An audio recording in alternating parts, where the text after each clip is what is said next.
This is Agatha Carter, and you're watching the Urban Wrestling Network. Welcome to another edition of the LFC Lingerie Fighting Championships review, taking a look back at LFC 25, the showdown at Samstown. I am the official LFC podcast host, Michael Larkin, joined as always by my brother, Chef. How you doing, Chef? I'm beautiful, my brother. I'm excited to do this. Listen. I don't even know how long we've been talking about doing an LFC show together. So, listen, I'm excited to do this. I think it's going to be a lot of fun. You know, anytime we do anything, it winds up bubbling.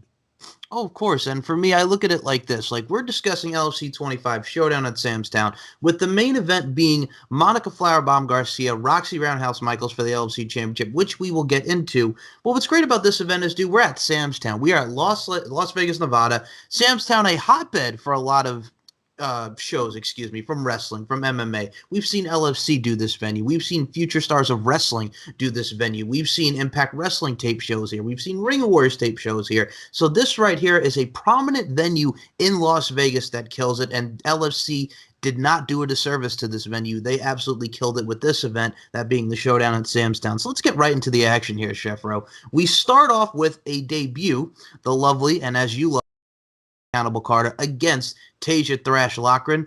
We see the entrances, man. First and foremost, the sensualness, the vibes of Agatha Cannibal Carter. You know, she's dancing. She's all along the cage. She's got that tongue. And as we know, this is the start of her cannibalistic ways. And then we got Tasia Thrash Lochran, who is just coming out with the hula hoop. You know what I'm saying?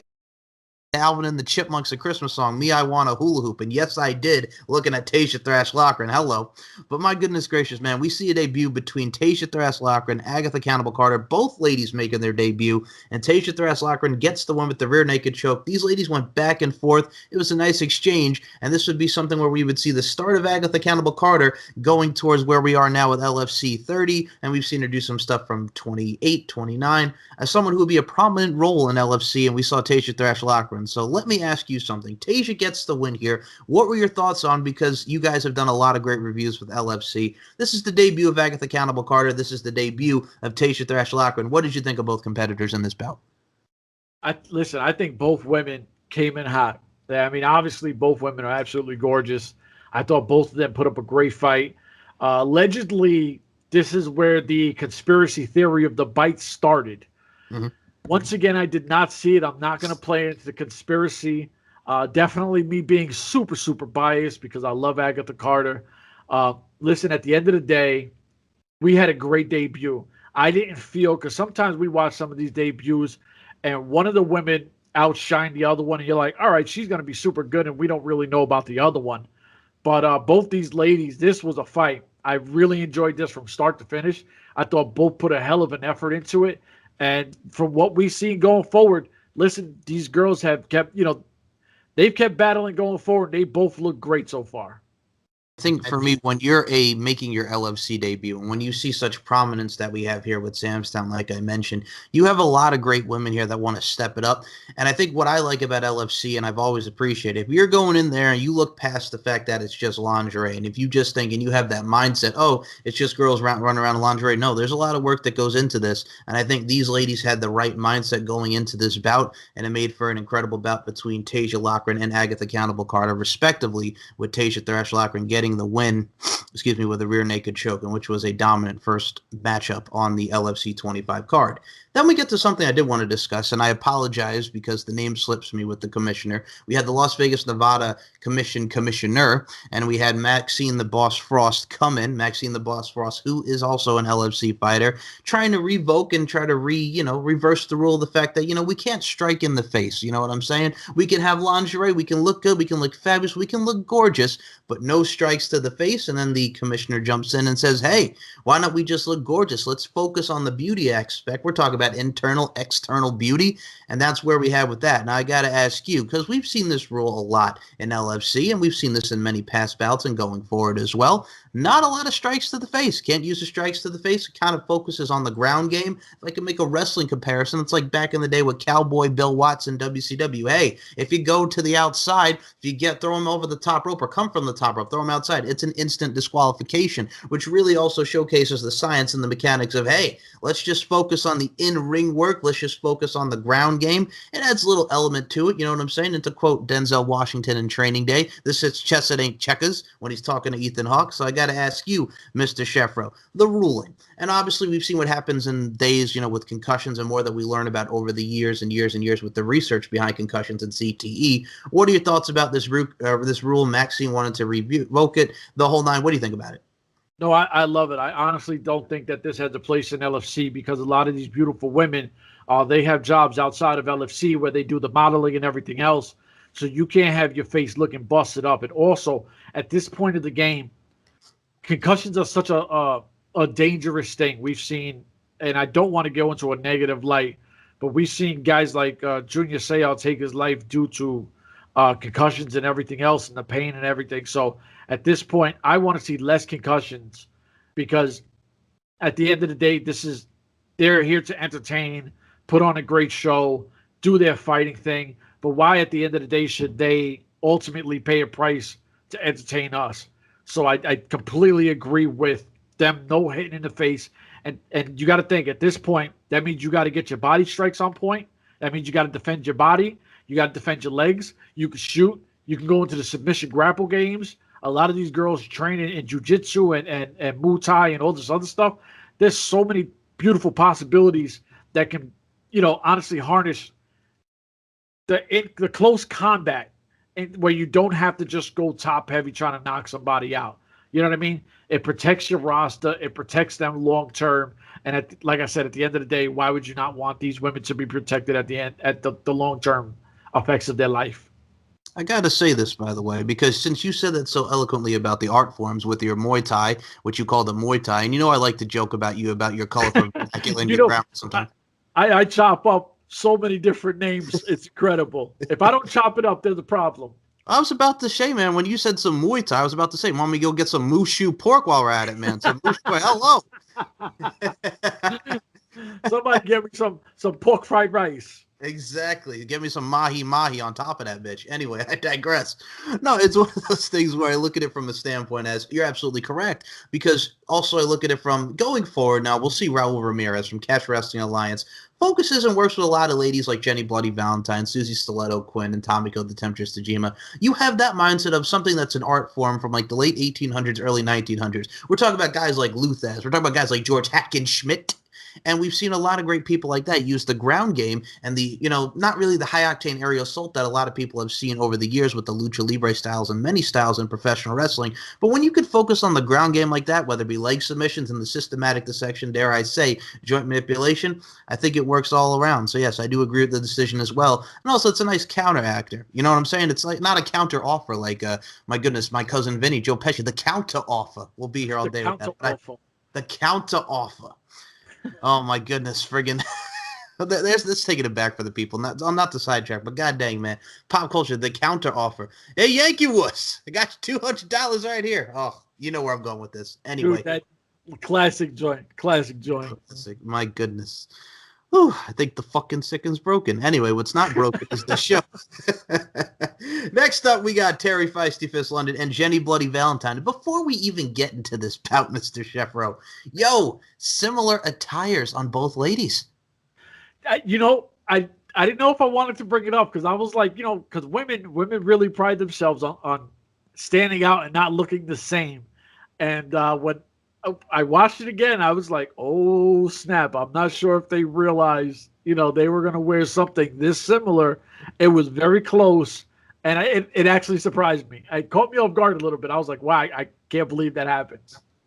By the way, I will say this. If you go onto the LFC YouTube, watch Terry and Jenny talk about the fact that they're wearing almost the same attire. And first and foremost, we got two beautiful ladies here. I mean, Jenny Bloody Valentine has not gotten a win yet at this point in time. We have Terry Feisty Fist London, who a lot of people don't even realize has done some dance work for Beyonce and Britney Spears, man. She's an incredible dancer, as we saw with her moves in her entrance. But you have a talent like that who's just so flexible and who has such fluidity in her maneuvers. And then you got this powerhouse Jenny Bloody Valentine, aka Miss Jennifer Thomas, who is a Paul Heyman girl in her own right. We've seen her do some wrestling work for WWE's Developmental Territory, OVW, and DSW, Deep South Wrestling. We've seen her do some stuff with UPW with Rick Bassman out in California. You just see a lot of women who's just beautiful strength-wise, and hence beauty, strength, and dominance. And there we have Terry Feisty Fist London. These two gave us a show. It was wait. Can I ask you one question before you start the fight? Yeah, go ahead. Who did it better? Who wore the outfit better? Oh, man, you're going to put me on the spot here. I gotta put you on the spot. I got to give it to my girl, Terry, man.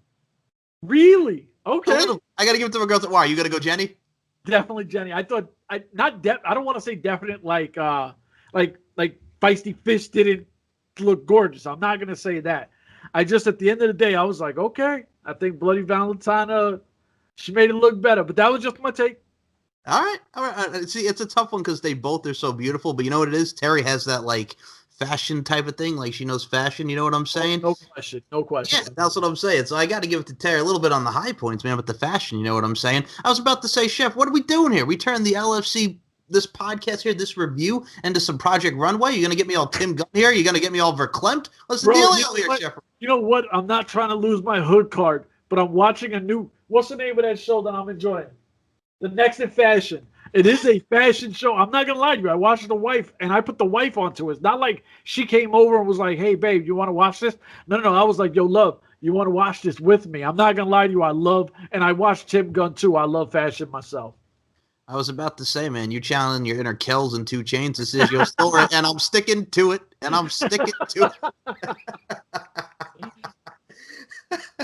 Okay, so into the bout, we have Terry Feisty Fist London and Jenny Bloody Valentine. Really something I did enjoy. We did see the quickness of Terry, the power game of Jenny Bloody Valentine, and she gets the submission, which is like an head and arm choke. If I could compare it to anybody, for those wrestling fans out there, it's pretty much the equivalent of the Anaconda Vice that we've seen CM Punk do for, my goodness, the past 14, 15 years whenever he was with the WWE since the 2006, 2007 time that he was with the WWE.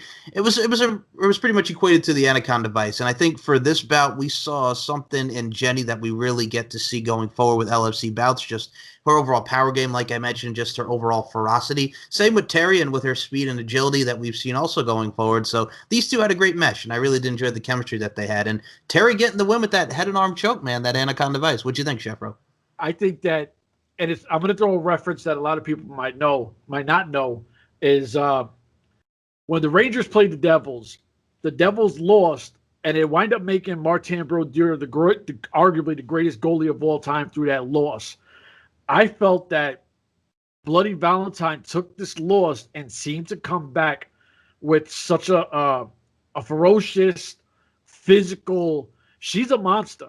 And I think that this propelled her going forward to fight a lot more aggressive. And I was like, whoa, she took this L, and you see the progression she made from taking the L. This was a great fight. I did not think that Jenny Bloody Valentine was as strong as she was. Like, when you seen her walk in, I was like, oh, she got a dope body. You know, you could tell she works out and stuff. But then when you seen her, like, grab her and do some stuff, and all of a sudden you see muscle start popping, I was like, holy smokes, like, this girl, you know, she's built, excuse me. And I was like, wow, like, I was surprised. This was the match that surprised me. I didn't know what to expect from it. This was I think 27 was my first. I did it all weird. I went 27, 28, 25. It was so weird how I started watching all these pay-per-views. But I was like, holy smokes, like, these are two bad mamma jammas. And I do feel that Bloody Valentine actually, she kind of won going forward. She took the L, but it made her better going forward. If that makes sense. Oh, of course. And I look at it like this for those that watch LFC and check out the Exposed on YouTube. She's pretty much said right now she was upset. She didn't even want to go to the meet and greet afterwards. She wanted to go home and have some ice cream, get some cookies up in that bitch. I don't blame her. Cleanse the soul with some food, if you will. But I digress. Sometimes you got to get a little sweet tooth action. But going forward, I think what's great about Jenny is like you mentioned, LFC 26 when she goes against Vatira, the Tomiko bouts that we've seen her go against a lot of great talents in the LFC. But this is one that really we got to see just how great that she really is with a veteran in her own right. And Terry Feisty Fist London. And I got to say this right here, Mr. Carl Carlton. She's a bad mamma jamma, just as fine as she could be. Yes. This one over here, talk about bad mamma jamma. Oh, my goodness. Anyway. This is why I love working with you, because we can say the wildest little things that nobody could pick up on, and you'll pick up on, or I'll pick up on. It's a good time. It's a fucking classic song. Come on, people. She's bad mamma jamma, just as fine as she can be. Yeah. Oh, my God. We'll take it into George Benson territory after that. We'll talk about turning your love around. Hello. Anyway, moving on to the next bout, we got Shelly Aphrodite da Silva, a.k.a. Miss Shelly Martinez, taking on Allie Baby Doll Parks. I mean, this is a woman, my goodness, strength, beauty, dominance, as I always like to progress and profess, if you will. We got a woman who gave her brother a kidney. We got a woman who is a fan favorite amongst the LFC fans. We got Shelly Aphrodite da Silva, who's done some questionable acts in the past with her bout with Audrey Mongoose Monique, where we've seen her go after her eye. We've seen a lot of things. We've seen a lot of things come from Shelly Aphrodite Silva where she's got suspended from events. We've seen a lot of controversy, but hey, as Eric Bischoff once wrote in his book, controversy creates cash, and controversy does not leave the soul, the entity, the presence, if you will, of Miss Shelly Aphrodite da Silva. And this one, we had a hell of a bout between the two where, once again, both women encompassed the physicality and the ferocity in this bout. We saw a little spit action. We try to see some chivalry at the end of it, but we saw them going back and forth at each other, water bottles be thrown.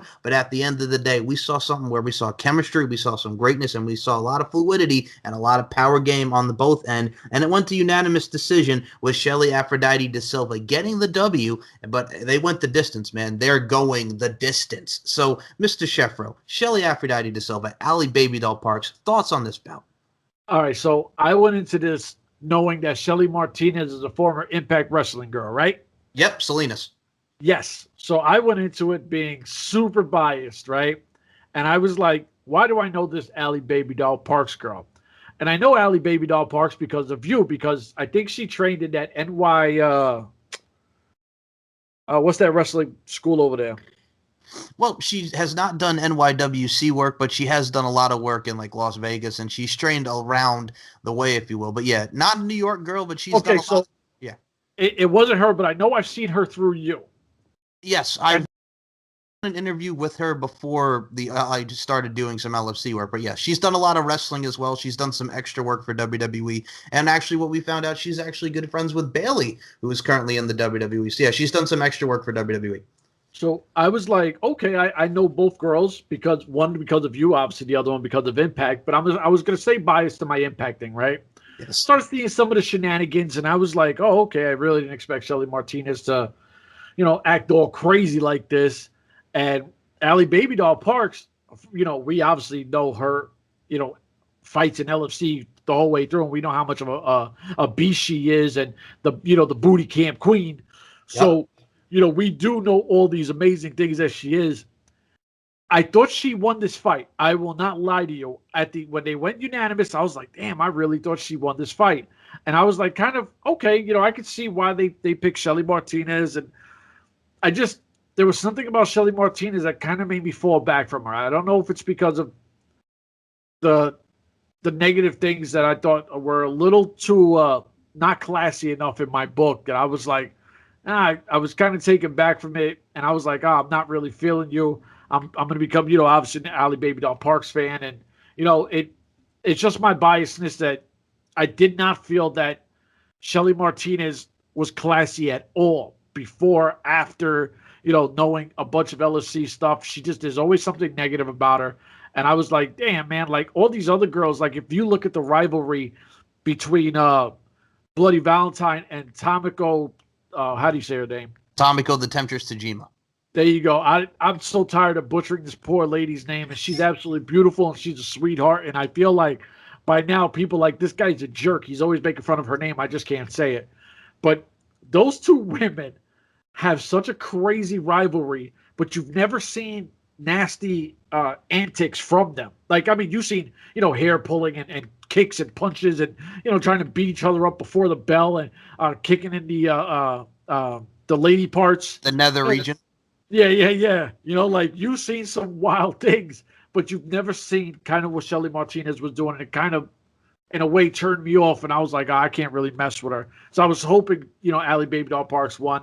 They did not. But, yeah, I'm not feeling Shelly Martinez. So pretty much what Sheffro was saying, and this is where I got to call him out on this, and I'll call him out in 2 seconds. But when he's talking about the nether regions, people think of Busta Rhymes. He had the infamous song, "Woo-ha, got you all." Well, this is the hoo-ha, people. So, yes, I digress. Anyway, this is where I call Sheffro out. Man, you just want to sit here on this podcast and talk about, yo, all I'm saying, baby, is Shelly after that Shelly Martinez. She's an impact girl, baby, Salinas.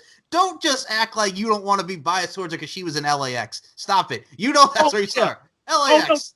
Oh, no, definitely. Like, it was straight up because she was in LAX. There was no question about it. I didn't want to make this an Impact show, and I will not. But I'm a big LAX fan. I love LAX. I've loved it from the transition into LAX where, what were they before? There was a name before LAX, and then they went to LAX. Oh, well, they were the Latin American. Well, they were originally LAX, Latin American Exchange. They originally had Hernandez and Apollo in there, and then Apollo got out, and then they brought in Homicide, and then we had. I thought Hector Guerrero was part of it. Hector Guerrero, there was still LAX. Hector Guerrero, Okay. I thought there was a name prior, and then it went to LAX. But and I'm wrong. I got no problem being wrong. I'm just an LAX fan. I love LAX. She was part of LAX. When I seen her there, I think I might have even hit up Mr. Larkin like, yo, is that Shelly Martinez from Impact? And he was like, yes. Yeah, absolutely. Yes. And I was like, oh, let's get it popping. Then I seen what I seen, and I was like, let's go Allie Baby Doll Parks. I hope Shelly Martinez gets her beat up. Yes, and don't act like, first of all, Mr. Talk about LFC 26. Yes, Allie Baby Doll Parks, the booty camp champ. And you just wanted to say booty because you got your Bubba Sparks and Yin Yang Twins on your mind. Booty rocking everywhere. This is a show about combative nature, Chef, and you just want to talk about the booty. I digress. I'm kidding. This one over here, the booty man, that thong song. Somebody put on some Cisco. Anyway, I digress. Get that man singing that track. Yeah, you be throwing some shade on that track. You be just going in on that track, man. Put some fire on it. Put some respect on your name, Mr. Yo, she's in the booty camp. Yeah, I see where you're going, booty man. And I'm not talking about Brutus the Barber Beefcake. Hello. Next battle, we got Andrea the Storm Vladoi from Romania, the former LFC champion herself, now retired LFC fighter, taking on one of your personal favorites, Lauren the Animal Fogel, former LFL All-Star, along with fellow LFC prospect, the lovely Miss Ty Emery. Coming out to the Lights Go Out by Fozzy, who's a big Chris Jericho fan, is one Lauren the Animal Fogel. Andrea the Storm Vladoi gymnastics team, Romania, has a lot of great bouts, and she'll tell you first and foremost that she is an Olympic athlete, as she says. Andrea the Storm Vladoi dominated, man. She got the submission. She got the choke. Woo! She came in hot. She came in ferocious at this particular time. She had lost an LFC 24 Eurobash to Jolene the Valkyrie Hex for the European title over there in Bratislava. So, my goodness gracious, a lot of things running up emotion-wise for Andrea the Storm Vladoi. And even after the bout, she's like, oh, she seemed lost in there. And that's exactly what it was because, my goodness gracious, Lauren the Animal Fogel got a little something in there. And I'm not talking Maxwell, R-O-C-K, with you, baby. I digress. Check out that Urban Hang Suite. Woo! But Andrea the Storm Vladoi, Lauren the Animal Fogel, it was a little bit of a one-sided contest. Andrea the Storm Vladoi getting that choke. Chefro, thoughts on these ladies? I don't want to be that person to quickly just hate on something, right? But I'm gonna hate. I'm gonna hate.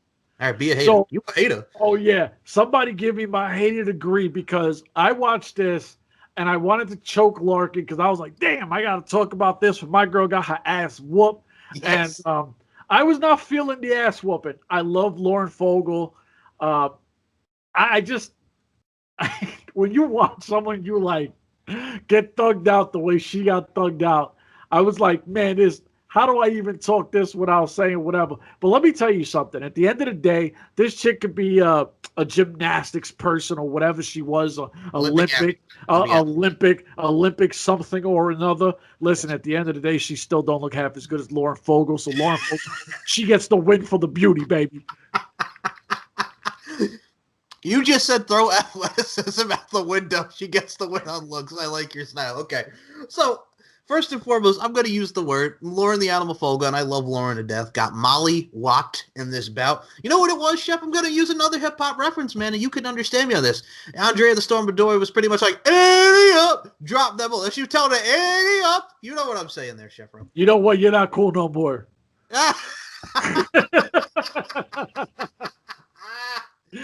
Oh my God. Throw some D's on that bitch. Hello.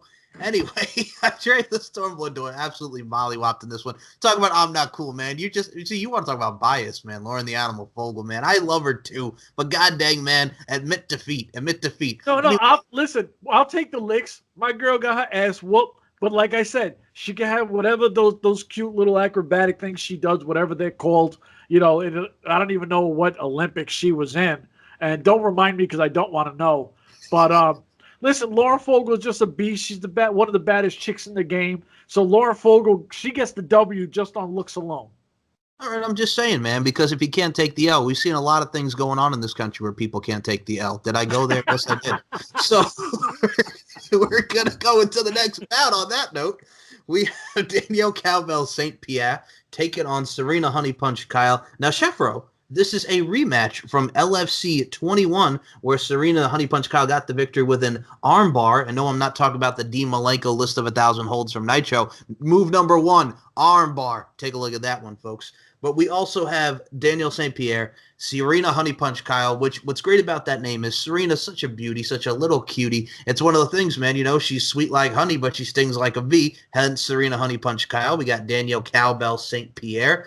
My goodness gracious, man. These two, once again, dominated the technical knockout, the strikes, the ground game of Danielle Cowbell St. Pierre, pretty much tapping from mounted strikes did Serena Honey Punch Kyle. This was the rematch. They are officially 1-1 against each other. Danielle St. Pierre with a victory, Serena Honey Punch Kyle with a victory. We definitely have to get that rubber match in the future between these two. So I want to get your thoughts. Danielle Cowbell St. Pierre, and Serena Honey Punch Kyle. What'd you think, Chef Ro? You know what? I'm glad you said that because that's how I was going to start off. I'm like, how do we get these two amazing matches and we don't have a third yet? You know what I mean? Like, there's got to be the payoff. One of these women have to get that third win, the best out of 3, because both fights have been amazing fights. It wasn't like one just dominated, then the other one just dominated. These girls, they're coming in here with, it seems like a personal vendetta. And in these fights, both women look absolutely amazing. I'm so surprised at the Serena. I think her name is Serena Kyle, right? Yeah, Serena Honey Punch Kyle. And it's funny because when I saw her name, I think on Twitter I was like Serena Kyle, but I thought it was Selena Kyle from Batman Gotham, but it was not. And I was like, oh, this shorty is cool as hell, you know. And I was surprised to see she fights bigger than her size. You know what I mean? Like, she got me by surprise, and I want to see round 3 because you've seen, well, not round 3, fight 3. You've seen the first one. Now you've seen this one. And until there's a payoff, I don't think we could go in enough because we've seen 2 amazing bouts and we need that third and final fight. Agreed. And by the way, first and foremost, when you were talking about Shorty, and you know I got to do this to you because, man, you're opening up that can of worms, Chef Ro. You're opening up yourself to this. It's like Shorty? It's my age. Was it like Shorty from around the way? Like every day? Around the way, girl, Mr. LL Cool J over here. Queens, my city. I rep my city. Is that what you're saying? Is that what you're pretty much putting out here? Listen, you know in that pop culture show we did, you know he stole my leg up, right? I told you that, and I told the story on your show. Go back and listen to the Pop Culture History podcast. Man, you were in ham on the fact that he stole it from you. Pretty much, you know what they say? You know, when people steal something, some say, nah, it's borrowing. He's covering up. You know what I'm saying? He stole from you. You're the original. You're the OG. That's what you're saying. Hey. All right, I can respect that. Hey, I mean, it's not like we've not seen people borrow in history. I mean, look at the social network, for God's sake. You know, the Winklevosses had an idea, and here comes Mark Zuckerberg. Oh, I'm going to call it Facebook. There's still debate of that over the years, people. We've seen debate over that with social media over the years. So, hey, sometimes you borrow, sometimes you just flat out steal. But either way, 5-finger discount. Anyway, I digress. Wait, before we go into anything else, if there was a third fight, who do you think comes out? Out of these two, I'll be honest with you, if I had to choose, and I love Danielle St. Pierre so much, but the speed and the ferociousness and the quickness of Serena Honey Punch Kyle, I got to give it to Serena because you know what it is? It's a looks can be deceiving type of feel. She looks so sweet up. She's smiling. Yeah, she's smiling. She's sweet, but god dang, man, when you get in there, shit's popping off. So yes, I would have to give it to Serena. I first seen her, I was like, oh, she's going to get mauled. Yeah. And I'm so glad I was wrong. You know what I mean? Like, I was like, well, what just happened? And that's what I'm saying. With her, it's like you said, looks to be deceiving. And Chef, I'd like to throw this number out to you. 95% of the time. You know what 95% of the time is? No, sir. You're wrong. 95% of the time. I digress. Well, not me, but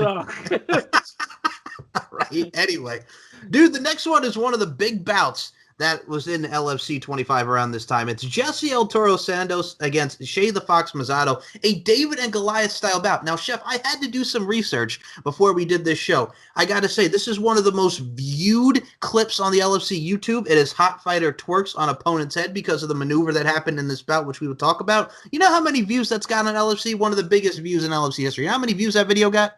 I think it got over 1 million views. 1 million views! Yeah, yes, sir. Oh. My goodness. But anyway, yes, this is one of the ones that people talk about in LFC history.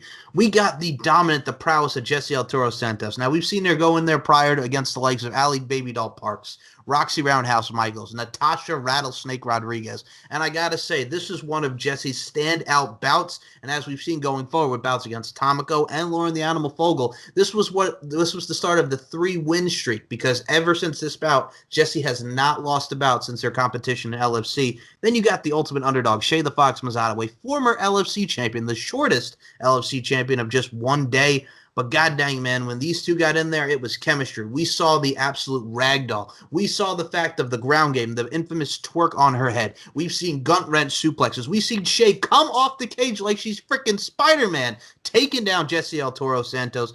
It was a bout that was very, very good. You saw a lot of respect between the two. You saw the hug at the end. This is one of those bouts that will stick out in the history and annals of lingerie fighting championships, that is LFC. And Jesse El Toro gets the win by unanimous decision. And I got to ask you, David and Goliath style bout, Jesse El Toro Santos, Shea the Fox Mazzato, your thoughts? This is one of my all-time favorite LFC fights of all time. I thought both women, this was arguably, if they would have said either or, you're okay with it. Both women went all out. They left nothing on the table.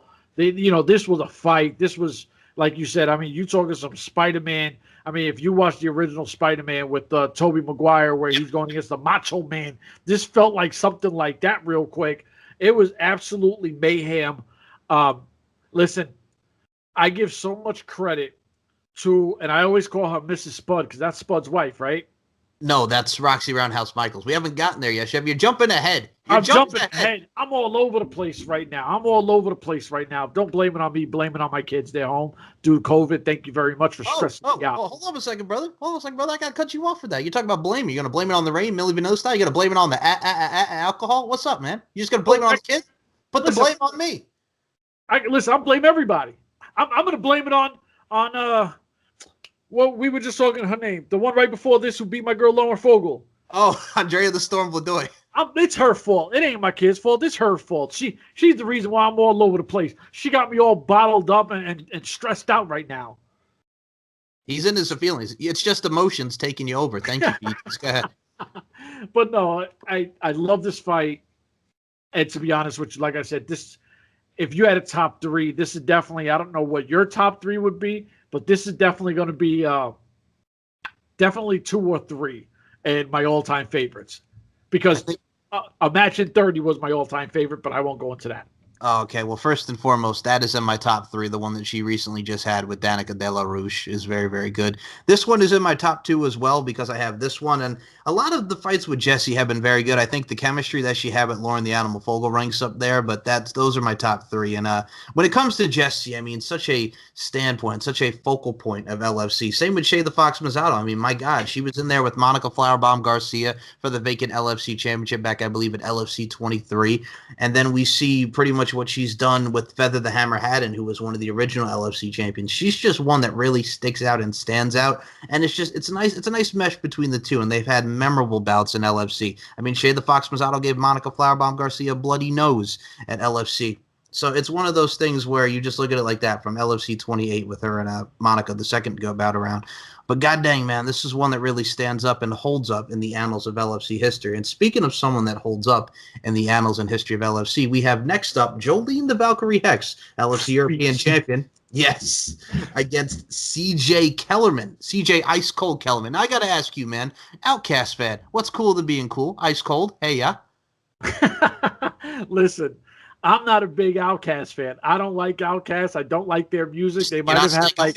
You're not gonna have Stankonia? You're not gonna have Blazeball? No? I'm telling you, I do not like Andre 3000, 2000, 4000, whatever he is. Man. You know, like, and I think I don't remember. What was the other one? Something Boy, right? Big boy. I'm not a fan of none of those guys. Oh my goodness, just gonna throw some shade on Outkast, man. You're not even sorry, Miss Jackson, but you are being for real, Chef. You're being for real. I am, and it's not that I don't like the South because I'm a huge Master P fan. So like, it's not because they're from the South or whatever, and I'm from New York and I like a certain sound. I've never been a fan of Outkast. You know me, I don't like goofy stuff, and I do think that they do some goofy music. Well, I think it really comes into fruition now what you're all about, because you said you're a Master P fan. Folks, what pretty much Chef is saying to you right here, right now, Jesus Jones, is the fact that he wants to make you say na, and he's a no-limit soldier. You got no limits. You got no limits, Chef. Is what you're saying? You know what? I'm with that. 1,000,000%. Let's get it popping. Na. Okay. So with this bout here, I got to say, Jolene the Valkyrie Hex coming in cocky, right? Who is this girl? Who is it? Now, what's funny about this is this was not originally supposed to be her opponent, as we saw at the end, where she's talking about, because Coach Joel came before this. She was originally supposed to take on Genevieve Hex, a fellow Hex, but something occurred there, and we needed an opponent for Jolene. And then pretty much Joel kind of let her in like last minute, and pretty much we did not know who her opponent was going to be. So here comes CJ Ice Cold Kellerman. Bada bing, bada boom. She did her thing. She looked good in the first round, and they both did their thing retrospectively. But I also look at it from a standpoint as we go into the second round, gets that submission in, that arm bar, man, that arm bar taps out quickly. This was the debut of CJ Ice Cold Kellerman going against the vet, at this time the newly crowned LFC European champion Jolene the Valkyrie Hex. All right, thoughts on the semi-main event between Jolene the Valkyrie Hex and CJ Ice Cold Kellerman? Chef, go. Listen, I'm going to tell you exactly what happened here. Jolene Hex, one of the biggest beasts of LFC. Yep. So basically, she was prepared to fight one person. Didn't happen. So the first round, you see Jolene just scouting her opponent. You could say what you want. She was just feeling her out. And then what happened second round? She sized her up. She figured her out. And she threw a beating on her. That's the kind of, legit badass Jolene the Valkyrie Hex is, and there's only one real Hex in LFC, and that's the Valkyrie. Oh, 100%. Also, I think you're just a fan of Krav Maga, which Jolene the Valkyrie Hex specializes in. Krav Maga. You're a Krav Maga fan is what you are. You know what it is? It's so crazy with Jolene Hex, because the first one I watched is, which is the one where she came out the crowd? That was 28? That was 28 when she took on a Gypsy Top Shelf Bay, yes. So the first LFC I've ever watched was LFC 28.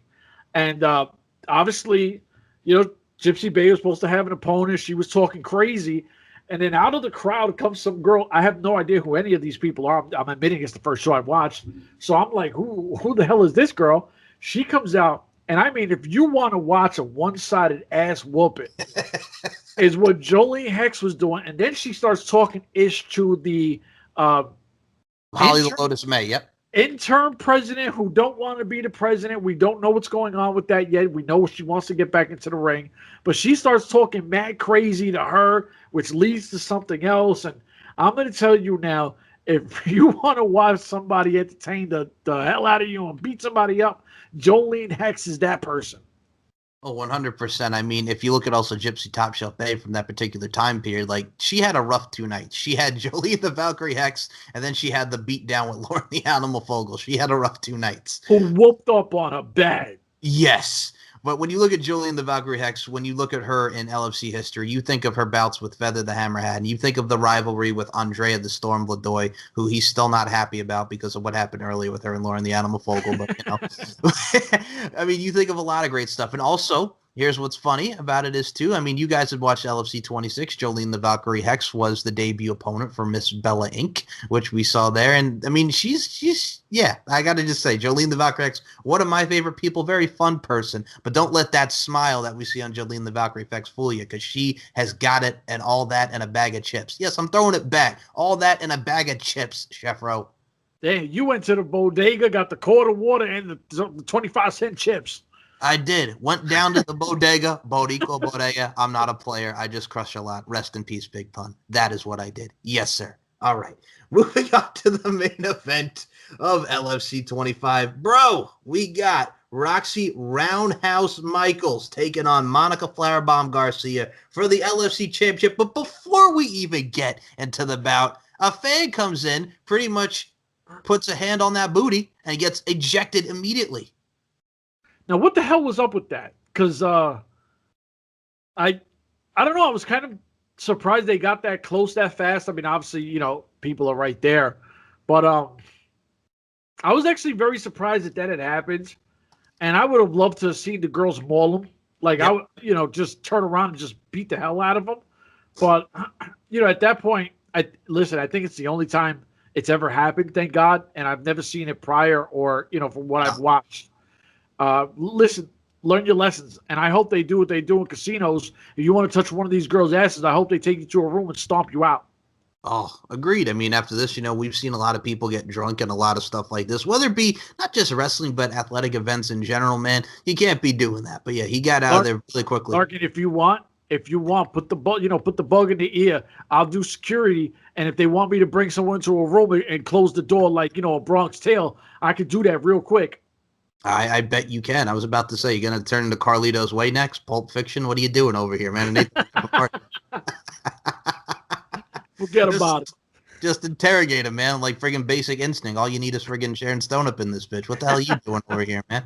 How about sadomasochistic activity? Chef Ro over here with your bad self. Anyway, go to the main event of LFC 25.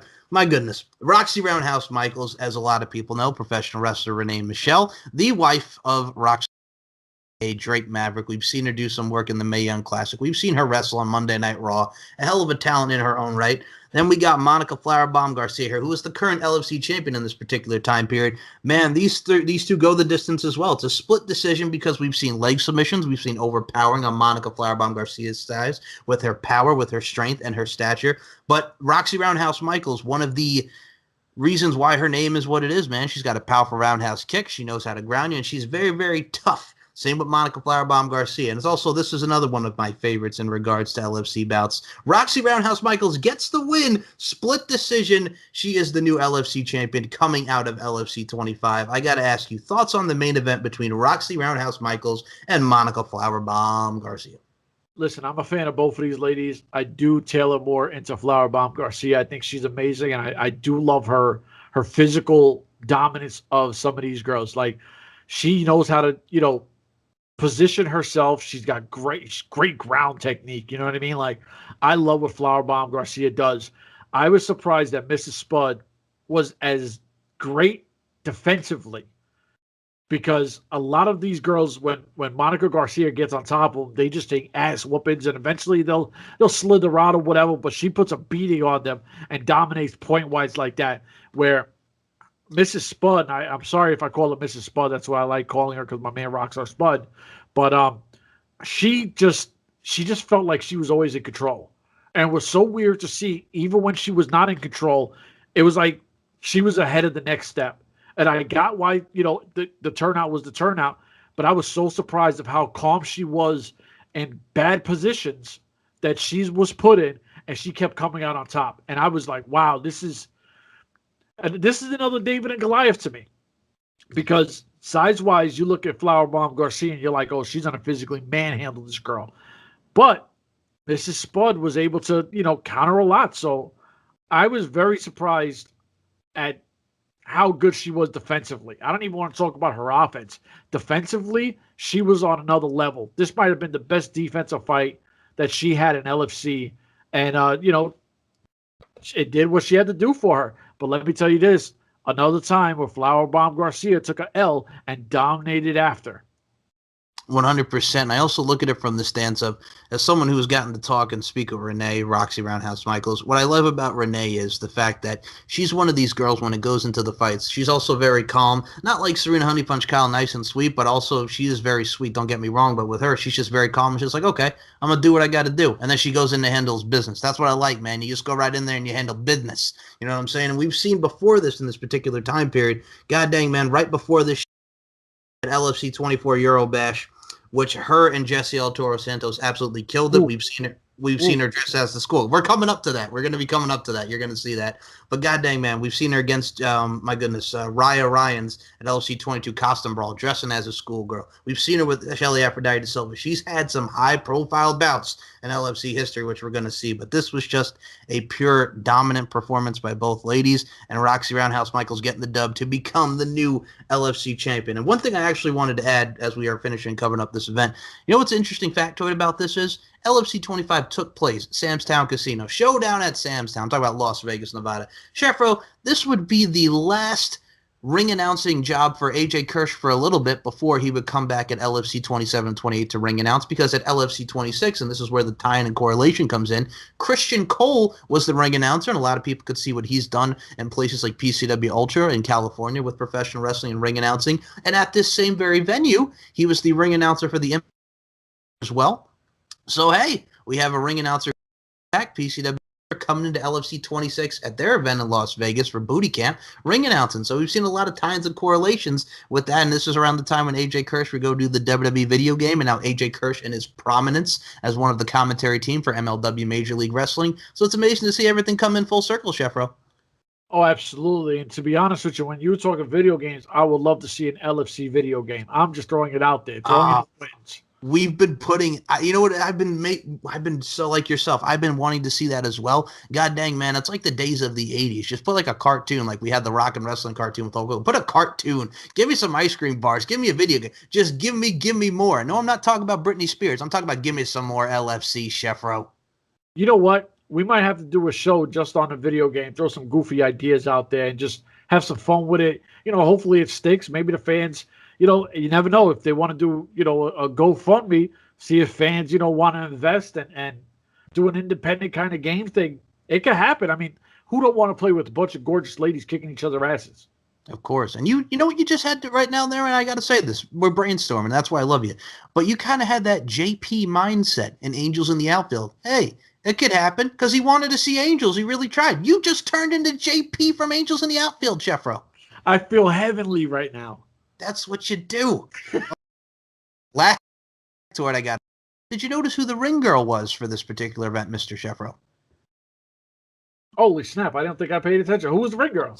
So going into the event, we saw the girls checking them. The girl that was there was Jen Rep, a.k.a. Jen the Realtor Rep, who we would see take on. Yes! She started as the ring girl, and then the next bout. Get the hell out of here. Yeah, bro. The blonde that's checking the girls with the black. Yeah, that's Jen the Realtor Rep. She was just in 30, right? She was in 26, not 26, 30. 26. Yeah. No, I know who it is. Oh man, now I gotta pay attention more to. Is she the only one that's came out from that? Yeah, from the ring girl wise, looking at it and looking back in the test of time, man. Yeah, she started as the ring girl at 25, and then bada boom, next event she's fighting. That's freaking awesome. Right time, right place. Exactly, man. Opportunities, baby. It knocks. That's the saying. Opportunity knocks, and it's not knocking on heaven's door. That's what it's doing, Shepard. That's what it's doing. But yes, that is LFC 25 Showdown at Sam's Town. I hope you guys enjoyed this review that we put on you, filling with pop culture, our banter, our little fun, our chemistry as we do, Mr. Shefro. Entertaining for the people. I feel good. Emphasis on the good.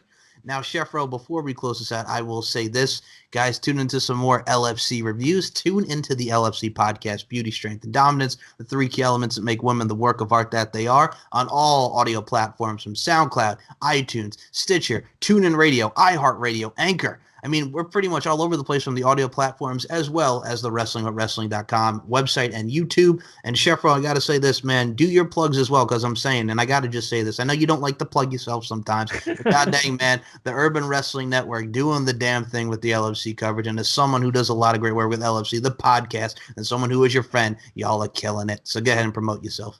You know what? all I'm going to say is going to be www.urbanwrestlingnetwork.com. As for myself, it's at Heel Team 6 brand. I kind of keep everything just stuff that I work on. My personal stuff, don't worry about it. If you mess with me, you mess with me. You'll see me on one of these things. There's enough lanes to find me. Ladies and gentlemen, I have so much fun with this. This is my brother from another mother. You know, I love LFC. He loves LFC. He's the voice of LFC. And I'm just enjoying my time here. Same, man. And I got to say this for me. I got a little gimmick myself. I'm the podcast machine. You can check me out on all platforms, StephenMikeShow.com, Max Wrestling Podcast. Wherever you hear my voice, enjoy it because I love what I do. And as this man does, because we're both podcasters, we love providing the entertainment. We love providing the content. And you got to support one another in this amazing podcasting community. So subscribe to the YouTube, Urban Wrestling Network. Subscribe to Lingerie Fighting Championship. Subscribe to LFC on OnlyFans. We got an OnlyFans page now, people. We are doing the damn thing on OnlyFans. We got to see a lot of beautiful women fighting, looking as only as they can look. I feel like Nature Boy Ric Flair right now. And on that note, I'm going to close this out. We on that Ric Flair drip. My name is Mike Larkin for Mr. Sheffro. This concludes the review of LFC 25, the showdown at Sam's Town. And we out.